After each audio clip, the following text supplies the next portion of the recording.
Very well while Helen was here. Come and look. We've made it as nice as we can. Izzy's worked so hard to make it look special, Dad murmured. As you've always said the library is your favourite place in the house, think how lovely it will be to have all the books around you all the time. But they were all Dad's books, not mine. There were a whole load of medical books, some of them really old with weird pictures of people's insides. Clover and I used to giggle over them in secret, but they weren't books I could ever read. Then there were Dad's yellow cricket books, and they were beyond boring. He had a lot of novels too, but not the sort I liked, with easy stories and lots of drama. I didn't mind his old children's books. Some of them were my favourites too, like the big Orlando picture books, and Wind in the Willows, and the Narnia stories, and The Hobbit.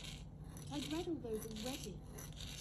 The bookshelves took up all 3 walls, and the 4th was mostly window, so I couldn't have any of my posters up. My bed was now stuck in a corner with my bedside table beside it, but neither looked as if they belonged.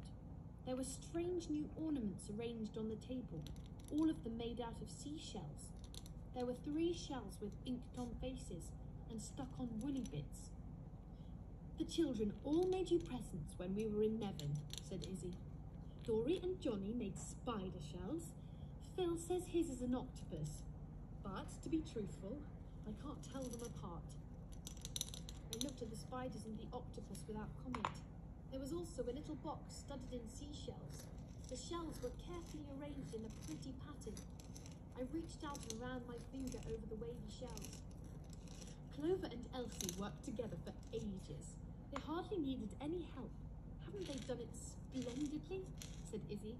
It's a jewellery box. It's so you can keep your mother's watch and your special locket and Helen's seahorse necklace in it. Incidentally, I can't find it. You must tell me where you keep it, Katie. I thought of the broken chain hidden at the top of my wardrobe, and I started sobbing. Oh, darling, don't cry so. You're just tired out, said Dad. We'll get you into bed, and you can have a little nap. He left Izzy to yank my jogging bottoms and knickers off and stuff my legs into pajamas. I cried all the way through this awkward procedure. I'd never let Izzy dress or undress me before, and it was terribly humiliating having her help me now.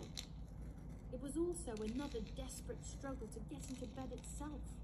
My arms seemed to have lost all their strength, and I'd forgotten the knack of swinging myself round. By the time I was lying flat, I was trembling with exhaustion. Izzy drew the curtains to shut out the sunlight. She ruffled my hair as if I were one of the littlies and then went out the room. I was left there, alone in my new room that didn't belong to me at all. I cried